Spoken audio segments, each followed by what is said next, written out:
Hello, welcome back to my channel. Yes. So, back with Premier League previews. Hey, apparently, guys, I got bad news, everyone. Arsenal is scary, scintillating, all of that stuff. I got all the league gunner buzzwords out here. Arsenal is top dog. Arsenal is them, apparently. Because they beat a shitty Spurs team and they hammered Bayern München in a dead rubber in the Champions League. Not like they've done that with PSG last season and then went on to win nothing. But anyhow, I'm waffling now. You know who's not waffling? Nobody. So let's get started. The first game is Brentford against Burnley. Now, I'm gonna be quite honest about this game. I don't imagine it's gonna be a very good game because it's gonna be very lopsided. Burnley just don't look like that strong of a team to me, if you're asking me. And Brentford are a very well balanced team. I like Brentford's midfield. It's not great, but they've got a solid midfield. I like the forwards at Brentford. Obviously, you've got Igor Thiago there, who's got 9 goals, and Igor Thiago has been incredible this season. I've told people about Igor Thiago, and people say, oh, penalties, this, that, or the other. The fact is, Igor Thiago is on course to finish the season with 15 to 20 goals. 15 to 20 goals for a debut season. It's something very good for a Premier League striker, I'm gonna be very honest. Now, he's not a world-class player, Igor Thiago. I've never said that either. But I think he's got some real good football to him. Not just the goals. Yeah, he does more than the goals, but people don't talk about it because he takes a few baggy first touches, this, that, or the other. Waffle, basically. Waffle. I think Igor Thiago is the closest thing to Erling Haaland in the Premier League. And I'm not saying he's close to Erling Haaland. He's not. He's nowhere near Erling Haaland. But that's not the statement, right? He's the closest thing to Erling Haaland in the Premier League. The reason is, yeah, you look at everyone else. They're concerned about Tippy Tappa, this, that, or the other. Gyökeres is not getting the goals he needs. Igor Thiago, he scores goals. Sometimes it's a penalty. Sometimes it's a penalty. But on the main part, he scores goals. Yeah? And even that, it's not like he's only scored penalties. He scored a header against Sunderland. Sunderland away. I guess Sunderland at Stadium of Light. That's not an easy place to go and score. But he did it. He scored a brace against Man United at the Cadet Stadium. Neither of them were penalties. Like, this is a very good player. Yeah, he scored a lot of penalties. True. He scored quite a bit of penalties, but he's not just scored penalties. And some of those penalties is because he was denied an actual goal-scoring opportunity otherwise. So, yeah, he's got some penalties, but I don't think it's very relevant that he scored a lot of penalties because he's still doing it. He's still on course for some world-class numbers. And I'll just look at Burnley. They've got no one like that. Let's just be honest. Who does Burnley really have that strikes fair into people, into teams? No one really. But they've got Kyle Walker. A washed Kyle Walker, maybe ought I say. Fleming. Anthony. Like, what is that team?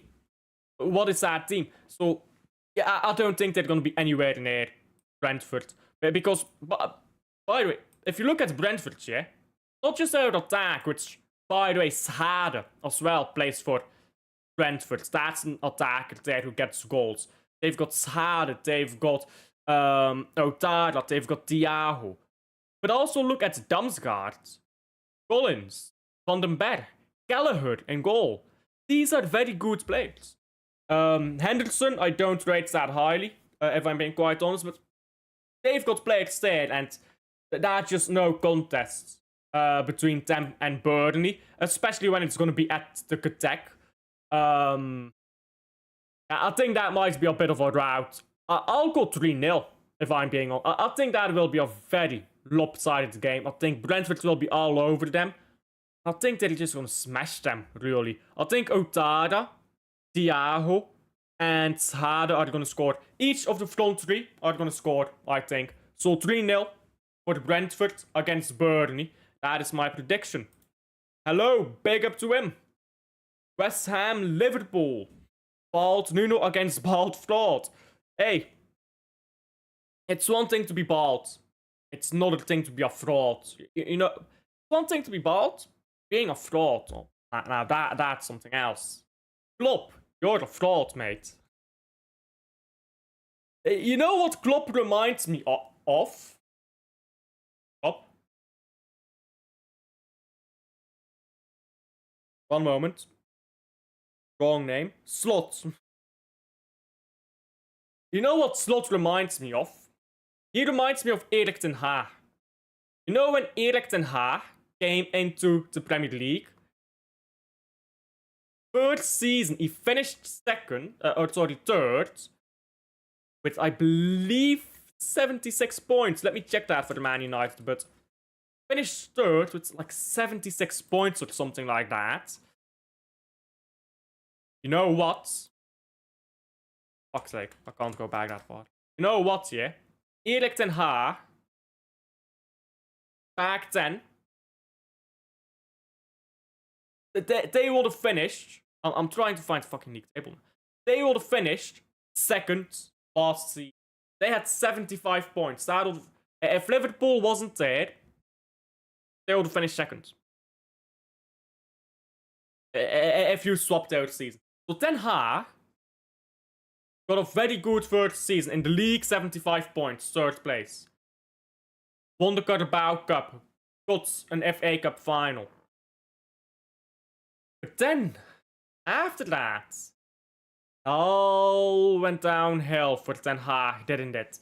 And it kept going downhill, even when people thought it could not go downhill anymore.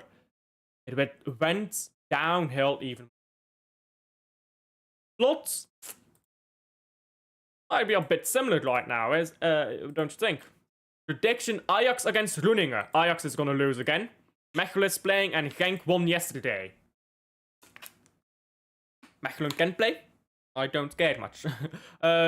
Big up to Genk, the only Belgian team that actually does something right now. Union won against Galatasaray. Anyhow. Brentford, Burnley, 3-0 to Brentford. Sunderland against Bournemouth. Now that's a good game, I think. That's going to be an exciting game. A bit of a shame, actually, that Man City play at the same time, because I would have liked to watch the Sunderland-Bournemouth game. I just like the way both teams play, you know. Areola, I think, is just a very good manager. I would like to watch that game, but unfortunately, I'll be watching Man City stink it out of the calf. Lebris, by the way. Lebris is such a good manager. People don't rate him. He knows how to play football. He knows how to set up his team, especially at Stadium of Light, which this game will be at. It's at Stadium of Light. He's gonna know how to set up. Areola, he's gonna try to attack, because Sunderland is the weaker team on paper. And Lebris is gonna try to find a way to play around that. And they've got some good matchups there. Some really good matchups. Xhaka, Sadiki, you guys hear me waxing lyrical about that midfield all the time. But it's because it's true. That is a very good midfield. Xhaka and Sadiki. Then you look over at Bournemouth. They've got who I think should be starting for them, to be honest. Kluivert. They've got Adams. They've got Scott and Brooks. These are the good midfielders. Got a good midfield pairing here. I'm not sure what the third midfielder is going to be. If they're going to play with a third midfielder, maybe they play 4-4-2 for Sunderland. But Xhaka, Sadiki, and then you throw in a Diarra, or maybe you play a 4-4-2 and you have Lefebvre and I'm guessing Talbi or something like that on the right wing. These are good midfield battles. Then you have the Tavernier and Semenyo. Semenyo, of course, in good, not right now in good form, but had a good start to the season. Tavernier, a very solid winger. I don't think he's great, but he's just a solid winger. And then you look at Sunderland and think, they've got Champions League wingers. Like, literally, they've got Champions League wingers. Talbi scored a brace at Atalanta Stadium in a Champions League knockout game. These are experienced players that they've got.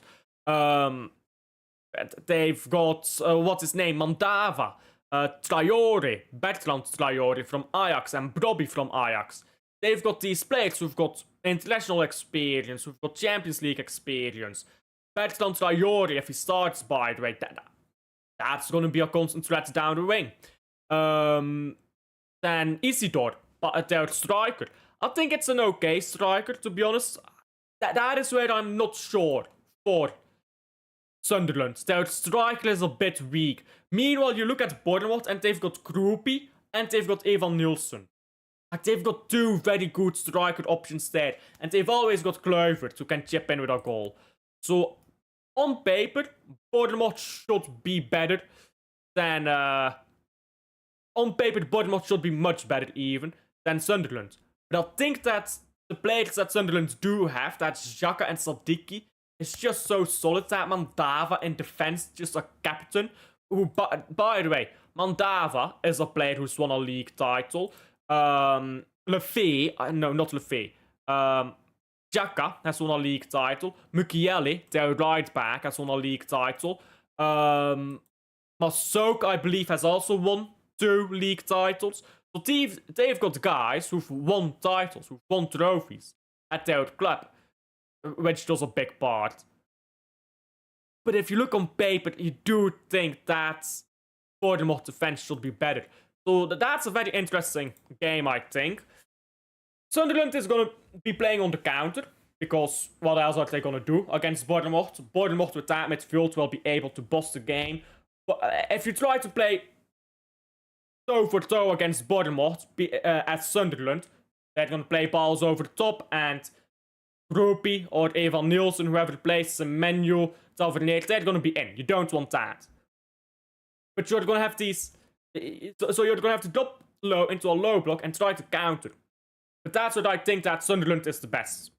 And I think that's going to be a very good game of one team trying to break the other down, and another team just trying to go on the counter over and over. I think that might be a good game. Prediction, man, you know, I'm getting to that game. Dalby Sunderland. Yes, sir. Dalby FC. When will our pressing return, man? I'm tired of our current pressing structure. Probably never. Probably never. We're never gonna press the way we used to anymore. It's just not effective anymore in the Premier League. I won't take Arsenal serious as a team. So, what if they are top of the Premier League and Champions League? All they rely on is set pieces and play haram ball. They won't be able to maintain that for the whole season. That's not the mentality of a champion. I mean, yeah, they're not going to be able to hold on to that, but first on Sunderland, Bournemouth, I'll go 2-2. In that game.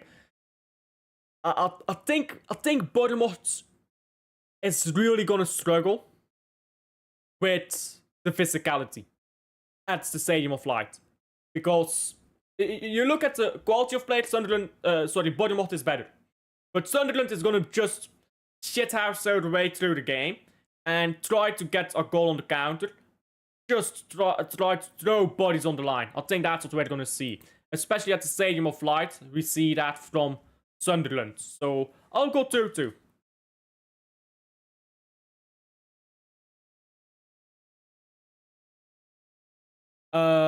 Yeah. But the thing, you can't press teams the way that we used to. It's simply impossible nowadays. because teams are more press resistant. Pressing tactics are not as novel. Pressing structure is not as novel. So nowadays, teams just cope better against high pressure. So you're never gonna see Man City pressing the way that we used to press. It's just, we'll get eaten alive if we do that. It just won't happen. Sometimes playing it long is what we need. Sometimes we wait too long to play the ball long. I don't think the problem lies there. The problem lies in forward-played lineups. It lies in defending halfly with Foden in the 6 sometimes. We've seen that against Newcastle. The problem is not the pressing shape, I think.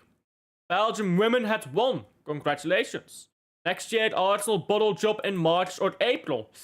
Again, we'll get to them, but first we'll get to Man City. Man City against Leeds. So I've already done a full preview on Man City against Leeds. Go check that out if you haven't started. By the way, great time to plug my channel. Like and subscribe, guys. Like and subscribe. It's my own channel, so it's not really like and subscribe anyhow. But I've already done a preview on this, so I'm gonna keep it short. But I think Man City win. I think we're better. I think we made a big mistake against Leverkusen and we won't repeat it. 3-0. 3-0 to Man City. Just keep it short. Then, Everton against Newcastle.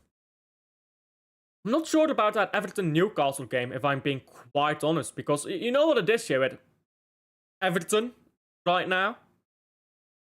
With Everton, it's like they're playing good at home, and this is at Hill Dickinson, this is at their home stadium. Playing good at home, but they're not really feeling like a good team at the moment. Then you've got Newcastle. Oh. Newcastle, they beat us, but they're not a good team right now either, are they? I believe they're 14th in the league. Both of these teams, I don't think Newcastle is as bad as the table suggests, and I don't think Everton is as good as the table suggests. I mean, Newcastle lost 2-1 against Marseille. They lost 3-1 against Brentford. They beat us 2-1. They lost 3-1 against West Ham. They've got these losses against teams they should be beating. They should be beating these teams, but they're picking up losses. But then at the same time, you look over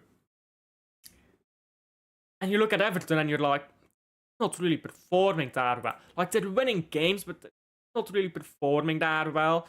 They shouldn't have beaten Man United at Old Trafford, but that's just Man United special. They beat Fulham at home, but again, at home. Sunderland away, they managed to get a draw, fair, but I don't feel like they played very well against Sunderland away. They got battered by Spurs and at their own stadium. We beat them quite comfortably.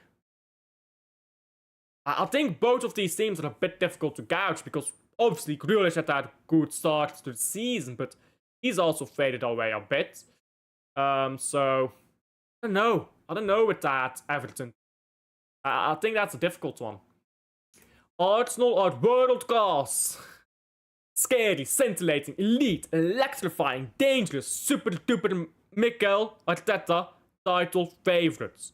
Throw in some more buzzwords. Lee Gunnar has to keep them coming, you know. But, yeah. Again, I'll get to Arsenal. I will get to Arsenal. Man City, 2-0 Leeds. Leeds is trash. It isn't that deep. There you go. It ain't that deep. But if we lose, then I'm coming for you. Bruges plays on Sunday at 1:30. Yes. We must sign Semenyo and Elliot Anderson. I disagree. Don't have to do anything.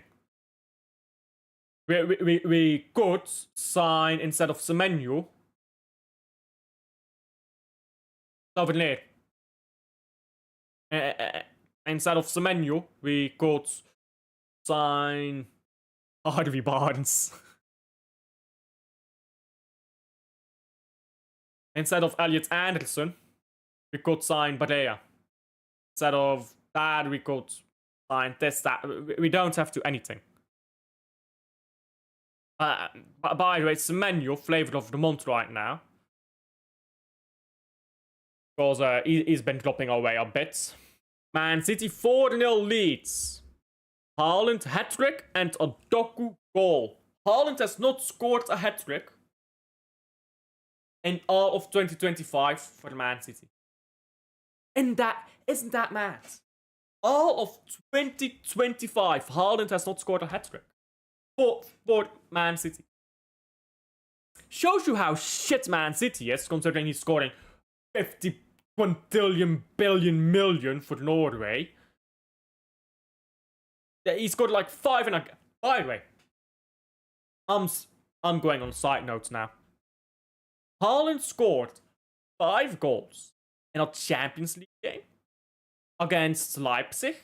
Scored 5 goals in a FA Cup game against Luton, I know, and scored 5 goals in World Cup qualifier in a World Cup qualifier against Moldova. Man has scored 5 goals in a league game, Champions League game. No, sorry, not a league. Champions League game, FA Cup game, and a World Cup qualifier. So an international game. An international qualifier, we'll call it that. All he's lacking is a league game with 5 goals and a World Cup game. What is the most goals in a World Cup game? Most goals in a single World Cup game. 5. The World Cup goal record is also 5. He's gonna get 6. He's gonna score 6 in one game. We will be dead, guys. We will be dead. Anyhow, that has nothing to do with anything. Coming back to Planet Earth.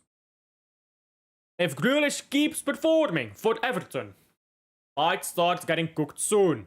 Newcastle need to win. But Grealish hasn't been cooking. He started out well, but it's not been cooking right now. I can't lie. This Grealish hype is overdone by Man City fans. I'm gonna be honest. Grealish is cooking. Grealish... No, not. He's had 2 good months. Let's say 2 good months. It's not cooking. People who say Grealish is cooking right now have not watched Everton. He played 2 good months. We're 4 months into this. Come on, what are we doing here? Cooking? No, he hasn't. So annoying of hearing that. So annoyed of hearing that. But I didn't even read this. I want Elliot Anderson desperately. I'm not desperate for anyone. I just want possessions. I want a winger. I want a right back. I'm not desperate for any specific player. I just want a specific position, which I think is much more important. And I want experience. Elliot Anderson, good player, but not really experienced. Now, it's fine to go get him if you do get an experienced player on top of that, but on his own, might be a bit disappointing. Anyhow, agendas must agent. Hey, you're spot on. And because agendas must agent, Newcastle is actually really good, and the table puts them lower than what they actually are. So Newcastle must win to prove that we didn't lose was yet team. So agendas must agent, Newcastle win. There we go. 1-2 to Newcastle. Probably a Woltemade goal. I mean, Woltemade though. No, let's seriously talk about this game. Fucking Woltemade. Such a good player, man. He's such a good player. How do play? I said this, yeah. I watched the under, was it 21s Euros on my channel. Go back to the watch longs. I don't remember what the tournament was. I said this guy is world class. I said this Woltemade guy, we should have bought him. Not Man City, Club Brugge. He's world class. He won't work at Man City. He won't work. He just will never play. It's a bit ridiculous. Because he can't play the 10 like Marmoush can. Or left wing or right wing like Marmoush can. He'd just never play. And maybe you say, okay, Marmoush doesn't play either, but then you just have the same problem, so nothing solved. Now, Waldemar is such a good player. But the attack and midfield around him is so crumbly. Even if you go look at the results, yeah, for Newcastle against Marseille, like again, Newcastle, they get a goal, they crumble. Because they were winning that game. It was Harvey Barton scored. They've done that a lot this season. They conceded 2 goals in 5 minutes. Aubameyang who scored, by the way, which is funny. This is the thing here with Newcastle. Yeah, they beat us, but they're not good. They're not good, are they? Pick one, easily Anderson. Barton is so overrated. So overrated. Easily Anderson. And Wharton is not a bad player either, but he's just not as good as people think he is. Everton, do they have scary players? I mean, I guess, yes, they do have Grealish who can do something. Thierry Berry is okay, but overall, Everton don't really strike me with fear, if I'm being completely honest. So, yeah. I'll just go to Tottenham. I'll go 2-1 Newcastle. That's what I'll go with. 2-1 Newcastle. Tottenham, Fulham. Now, Tottenham...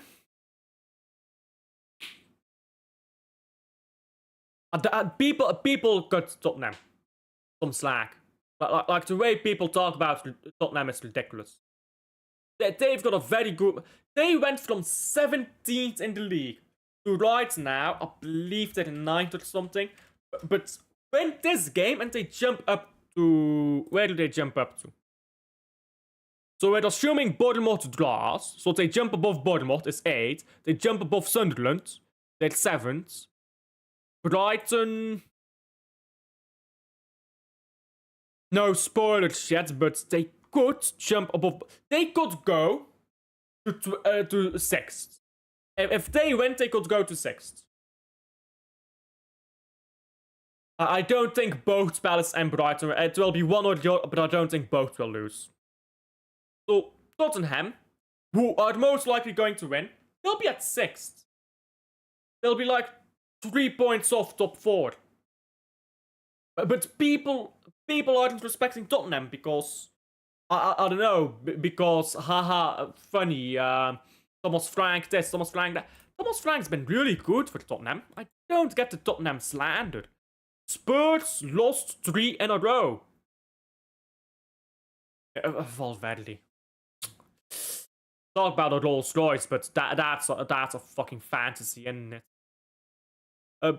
Tottenham have lost 3 in a row, though. This is so dumb. 3 in a row. Against top of the league Arsenal, 2nd in the league Chelsea, and European champion. What? I mean, this shows the state of football discord.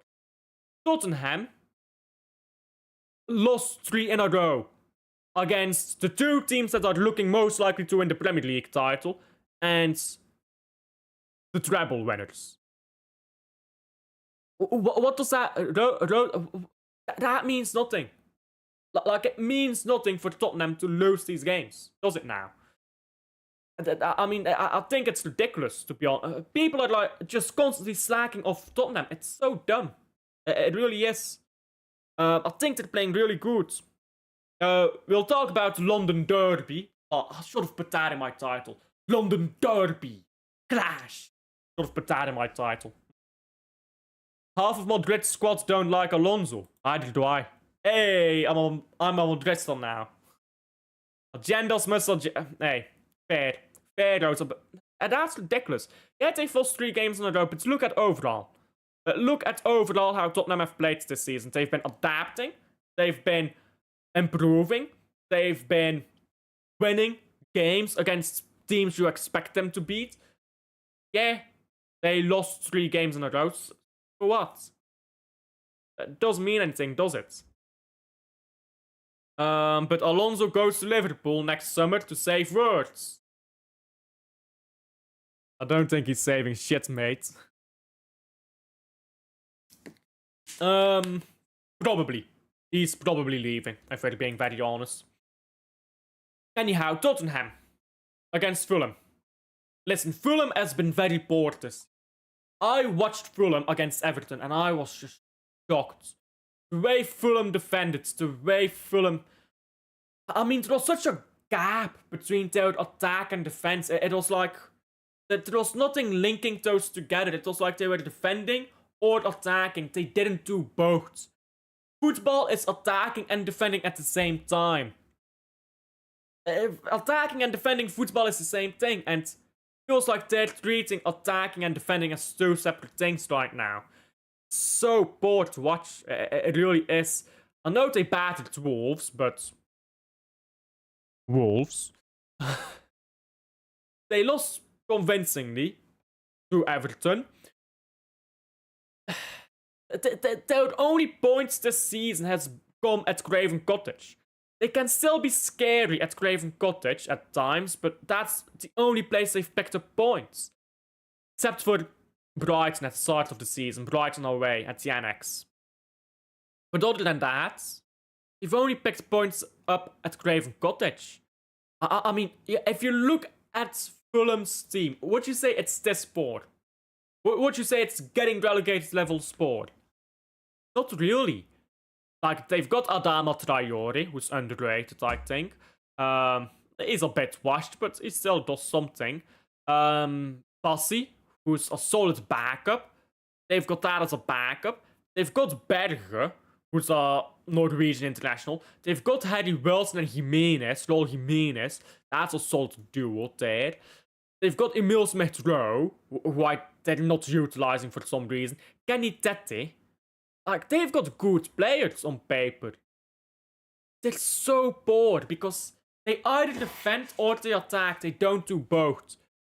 I think their manager has to get sacked, to be honest. Marco Silva, he has to go. Because he's not fixing them up. So, I think Tottenham walked out of the game, if I'm being honest. Especially because it is not at Craven Cottage. I think Tottenham will win 3-4-0. It's going to be a simple score for Spurs. 3-4-0 for Spursy. That's what I'll go with. Trafford is leaving. He is not City level. There you go. I take Glasner at City. He takes no prisoners. And that's what we need to get back to the top. Pep is no longer that useless manager, that ruthless manager he used to be. Yeah, I mean, we could be saying that now, and then Pep could go on and win 15 games in a row, and we're stupid, isn't it? Crystal Palace, though, yeah, Oliver Glasner is a good manager. It's that simple. Oliver Glasner is a very good manager. He's won a league title. Second division, but as a manager, does it really matter? He's won a Europa League, I believe. He's won an FA Cup. It's a Europa League, right, that he won. Oliver Glasner. Think it is. He's won trophies. Yeah, Europa League, second division, league champion. And he's won the English Cup. Each time with underdogs, by the way. When he won the Europa League, he was not the favourite. When he won the FA Cup, he was not the favourite. He is winning this with weak teams. Relatively weak teams. So, Glasner is a very good manager, but...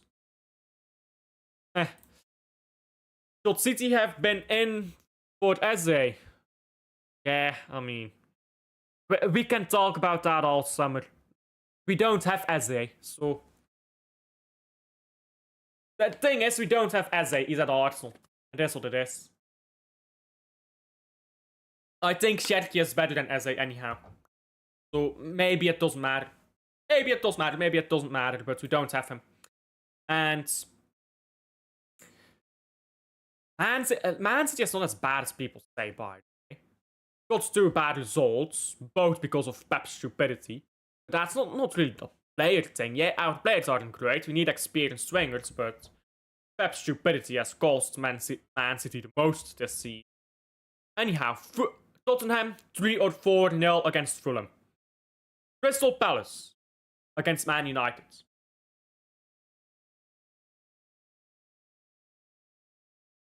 Man United is so bad. It's actually comical how bad. Honestly, it's comical. How bad Man United is comical. So someone should write a novel about it. So it needs to be studied. It honest to God needs to be studied. They thought they were doing something when they won like 3 games in a row. Beat Sunderland, they got giddy. They beat Liverpool, they thought they were them. They beat Brighton, they thought they were up there. A draw, and a loss.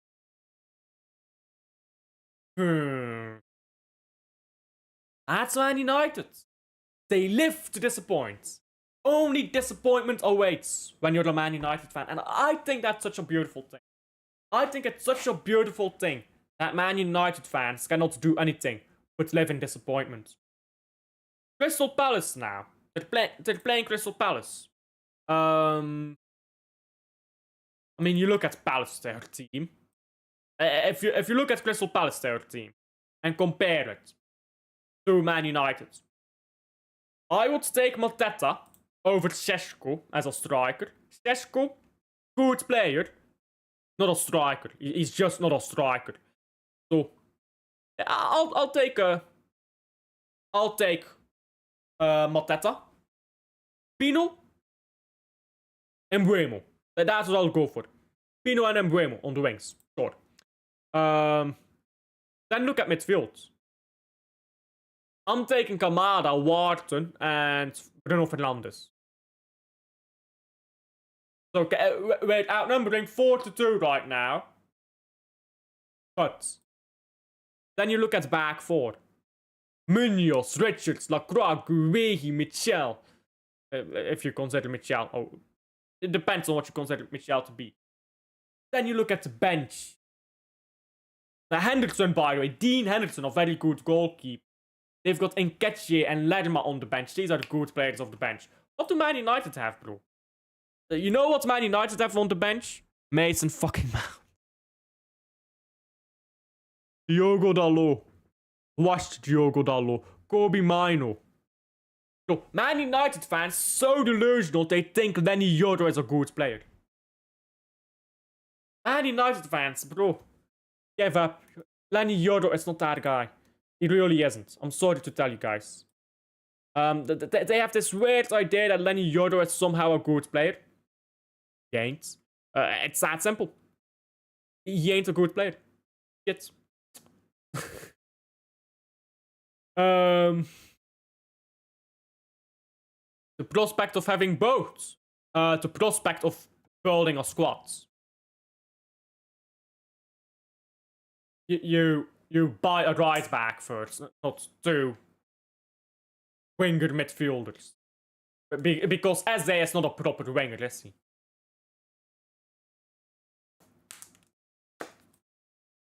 Exactly, bro. Eze been ghosting. Scored a hat-trick against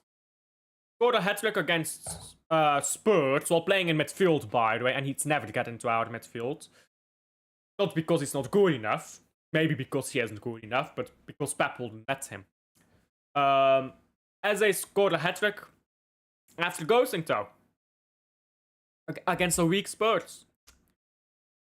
Like, Spurs was weak against Arsenal. So, hey. Who's your top 3 winger options? Jared Bowen. Easily Jared Bowen.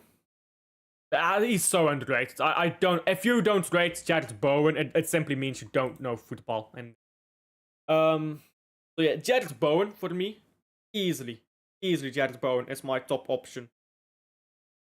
Other than that, it's difficult. I want a Premier League winger. Like, that's the thing. So it gets difficult. You look around, Souvenirs, menu.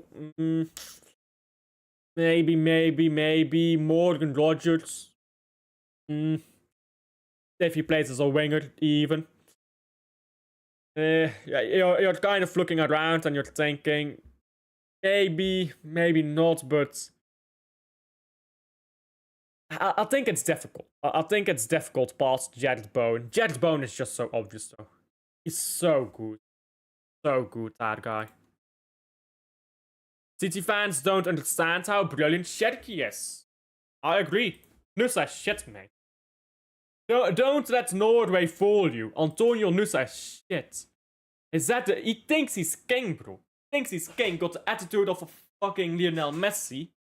He's got a bigger ego than Messi at this point. He can't fucking score a goal at club level.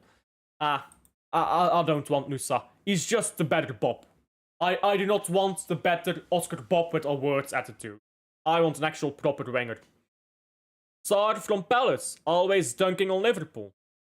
Yeah, but we can't have one game players, can we? Harvey Barnes is an option. Anthony Gordon is up there as well. Basically, he's basically the Norwegian Garnacho. That's a very good comparison. I mean, most of the wingers I'd want have already been bought by teams. That's the problem. I'd want someone like I'd want a player like Neto. That's what I'd maybe want. Again, experienced player. But anyhow, forget Man City. Crystal Palace beat Man United 2-1. That's my prediction. West Ham, Liverpool. Kluivert isn't really a winger. I do like him, but he's not really a winger. Exactly this deal. This. Get me a winger who can score consistently. Get me a winger who, when he gets a chance, he puts it away.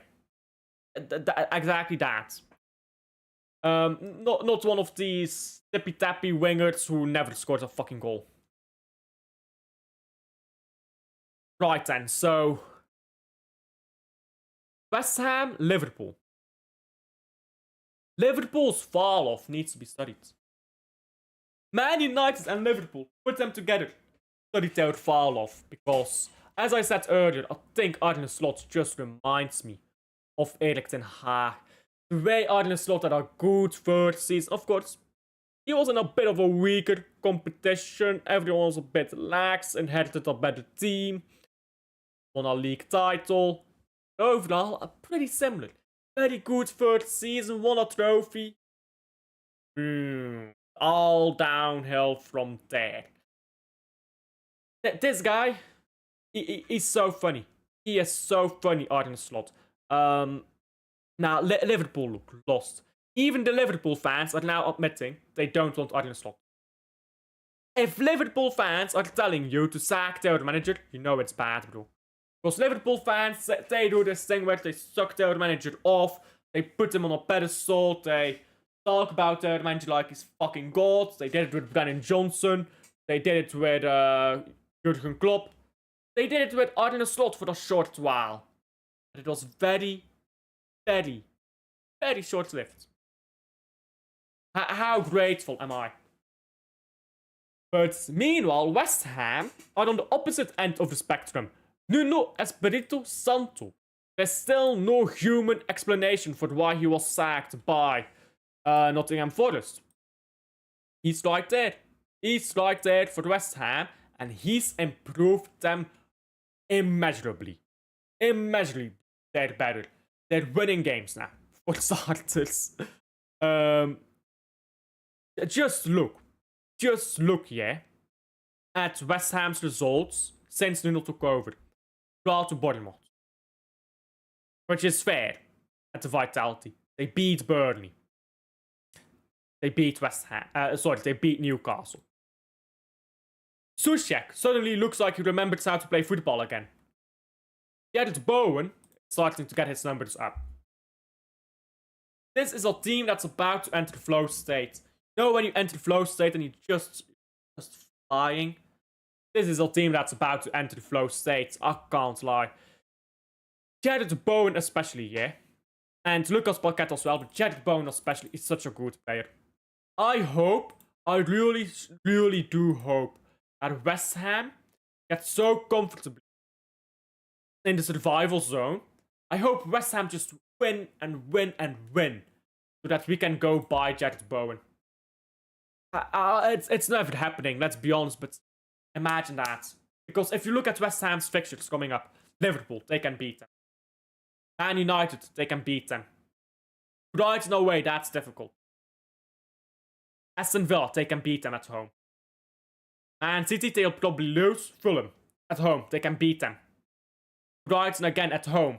Again, a bit more difficult. But you look there, you've got 1, 2, let's say 3, 4, 5 games that they can win before January. That's 15 points. 15 points on top of what they have right now. I believe 11 points. They go to 26. They're well out of relegation battles at that point. That is what I want to see. That is what I want to see from West Ham. Because I want to get Bowen. It's never happening, but it will be fun, isn't it? It's fun. But West Ham, they're just flowing right now. Liverpool, there's no words. There is truly no words to explain what is going wrong with Liverpool. I don't know. I can't tell you. I'm not God. I don't think God can tell you what's going wrong at Liverpool. Words, shit. McAllister suddenly shit. Salah shit. Van Dijk washed. Goalkeeper overrated. Gakpo not doing his thing. I can't tell you what's going on there. West Ham to win 2-0. Semenyo is your man. Maybe. Sure. I'll take Semenyo, but I'm not desperate for him. West Ham beats Liverpool. Liverpool is so washed, they should sack Slot. Hey, by the way, if they sack Slot, they might go in for Ange. Give me Ange and Postecoglou at fucking Liverpool, bro. Give me Ange at Liverpool. I want to see that. The relegation battle starts here. Oh, old Van Dijk. Poor old Van Dijk and Konate, who's never been that fast in that high line. They're gonna get torn apart with Ange. Sack, Slot, get Ange. We will be there. We will. It's gonna be so beautiful. We will be there. City's fall-off was 4 back-to-back Premier League titles. Liverpool fell off after winning 1 title and spending $500 million. Incredible. Simply incredible. I have heard some people say Semenyo doesn't thrive. Doesn't thrive a system, rather he thrives being the main man. Sure. But, City needs some physicality in our midfield to get me Guimaraes or Anderson. Guimaraes isn't happening, let's be honest. That ship has sailed, but again, sure, Anderson, Gibbs White. Get me one of these players, but I'm not desperate for any specific player. I'll go 3-1 to West Ham. I'll go 3-1 to West Ham against Liverpool. Aston Villa Wolves, that's going to be a bit boring. Aston Villa is going to bam them. I mean, you just look at how bored Wolves has been. Aston Villa, I keep telling people, they're not actually as bad as the table suggests. They just had a poor start to the season. They're going to spank Wolves. They're going to keep coming up. And by the way, if you look at Aston Villa right now, after beating Wolves, Aston Villa is 4th. Aston Villa is 4th. Right now, Aston Villa is 4th. People are talking about this shit Aston Villa team. They're 1 point behind City. Huh? Shit shit Aston Villa. They're 1 point behind Man City. Nah. This is not a shit team. And I've been telling people, yeah, when they started off the season board, this team is not bad. It's just a bad start. And look at that. Cream rises to the top, as they say. They'll beat Wolves quite convincingly. I'll go 4-1. 4-1. Interesting score. Forest against Brighton. Now, Sean Dyche is kind of cooking, I can't lie. He's got back-to-back 3-0 wins, bro. Sean Dyche, he's different level right now. Do you believe City will sign Semenyo? No, I don't. I don't think we'll buy Semenyo. Anderson is too soon to say.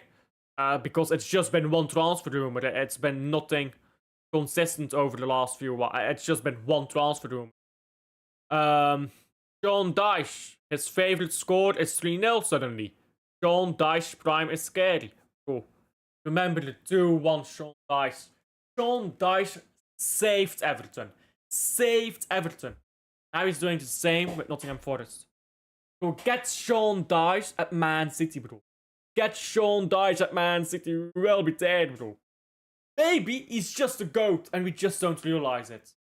This guy is actually taking relegation teams and putting them in mid-table. Maybe he's the GOAT and we just don't get it. Sean Dyche replace Pep when he leaves. We will be dead. Prime Dyche. We will be dead. Quadruple on the horizon. Anyhow, no, realistically. No, Sean Dyche is just far cleared of most managers. Again, people don't rate the defensive work that managers do. When a manager defends, people don't rate it. When a manager attacks, people overrate it. And Postecoglou is case in point. Brighton is not terrible right now, but they're not hot either. They're not red hot, they're not terrible. I think Brighton is a bit hit or miss. Whereas Sean Dyche is the type of manager who gets you consistent results. Hazler, however you pronounce his name, Brighton manager. He's not quite a Sean Dyche either. If I look at player to player, I mean, player to player, obviously. Obviously. Nottingham Forest is better. I mean, you just compare. Forest have, suppose if you start from the goal, Forest have a very, very solid goalkeeper. Sels, I think he's underrated. Savona, very good right back. You look at their central back partnership, Milenkovic especially very good. Anderson, Sanghar, Gibbs White, incredible midfield. Then you look at their striker, that's maybe the weakest area, but still they've got strikers there. They've got McAtee on the bench, which, for what it's worth. They've got Hudson-Odoi as a bench player. Like, they've got players, man. They've got players. And then you compare to Brighton and you're like, they've got Mitoma. They've got the Kuiper. That's kind of it. They don't have that staggering lineup of players, do they? But Forest player for player is better. It's at home. They're in a better form. Brighton is hit or miss right now, and Forest have the better manager. So I'll go 2-1. 2-1 to Forest. That's what I'll go for. And then, at long last. Will Bob make it at City? That depends, bro. I mean, these questions, will Bob make it at City? He could, but will he? I don't know. Will Bob make it at City? Maybe. But he'll need time. And maybe he's like Ansu Fati. Once the injury kicks in, you're never getting back to that level. I don't know.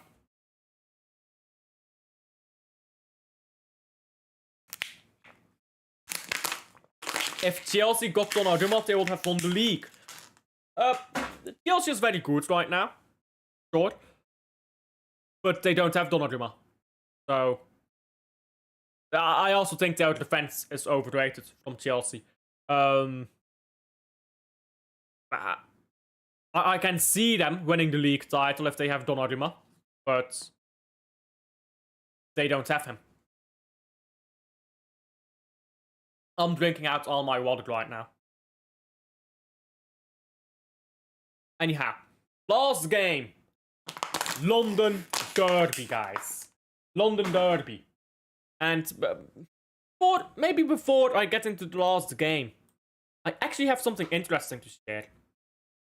You guys know about my ELO system, I believe. You guys know about it. I'm not going to show you everything, because it just doesn't matter. But I just want to show you top 3. I just show you top 3. Look at this. Look at the gaps. Maybe look at the gaps first. Wolves, huge gap from Wolves to Leeds. But here a 2 points gap. Okay, a quite big 25 points gap. A 2 points gap. A feasible, nearly 30 points gap. That's a 25 points gap again. And then you get a 35 points gap. Get a 1 point gap. You got a 4 point gap. You got a 3 points gap. 1 point. 5 points. 13 points. 1 point. 4 points. 4 points. Actually surprised that Aston Villa is that high up. You get a 7 points gap. 2 points. 7 points. And then 56 points. That is the biggest gap in the Premier League. The biggest gap from one position to the next in the Premier League is Arsenal to Man City. And if you notice, Man City is actually second here. So how this system works, this is an ELO system. It measures how good you are compared to the results you've got against other teams and their rating. Every game rating updates. So Man City is ranked above Chelsea for starters. Look at how far below Arsenal Chelsea is. Chelsea is a total of 60. Not even 63 points behind Arsenal, if you look at that ELO system. That is massive. But Chelsea has started the season off poorly. Could now go into it playing well. Here's the thing with Chelsea. They tend to have a bad December. It's not December yet, technically speaking.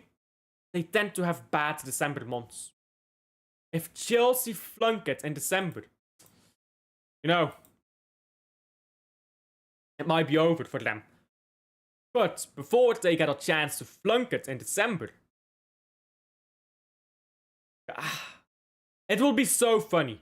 It will truly be so funny if Chelsea beat Arsenal only to lose a bunch of games in December. It will be so funny. Beating Arsenal and then immediately dropping out of the title race. I'd laugh. But you look right now at Chelsea's squads. They have some very good players. Cole Palmer is obviously. I mean, do I need to explain Cole Palmer? I don't think so. Striker, Liam Delap or Pedro Neto. Kind of depends. You look at their midfields. Caicedo, overrated, but he's a good player, but he's overrated because Chelsea fans get too excited. You don't really have a 10. That's the thing. They don't really have a 10. If you play Cole Palmer in the 10, I don't really think he's a great 10. Enzo. And then you look over at Arsenal. Declan Rice, Zubimendi. And you'd play Eze. You'd play Eze, I think. That's the best midfield for them. And I think, yeah, when you are, big up to Michael, by the way, City are the deads right now, I can't lie. But when you are just so far apart in quality, in midfield, it's going to be a tough game.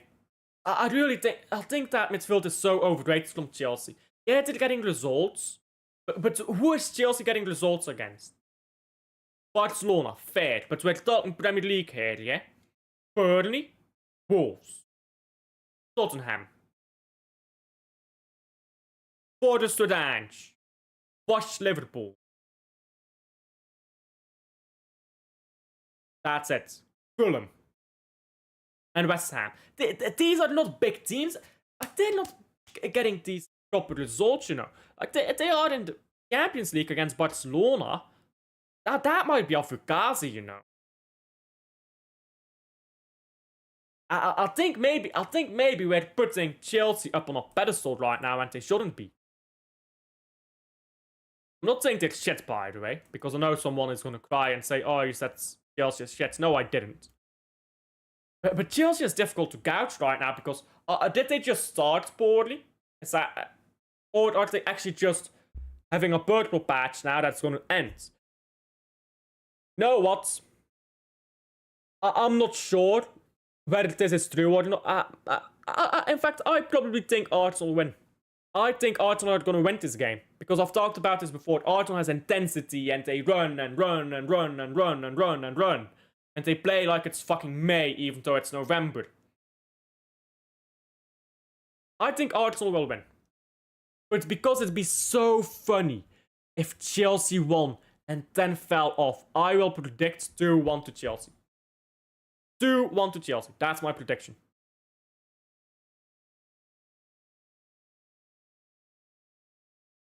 Chelsea beat Arsenal. They need to shut up. Hey, that's also valid, by the way. You kind of need these men to shut up. Arsenal fans talking too much.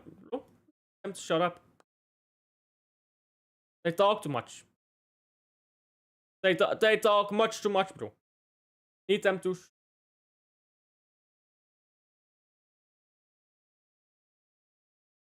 That's the thing. If they don't go silent soon, I'm gonna lose it, I bet you. But anyhow, that's it for my predictions. So for 2-1 Chelsea, 2-1 Chelsea for this week. It's gonna be interesting to see what I get right and what I get wrong, as always. Nobody live. Nobody's live. Oh well then. Guess I'll just end stream there. But here's the thing. Here's the thing, yeah. With Chelsea. If they win,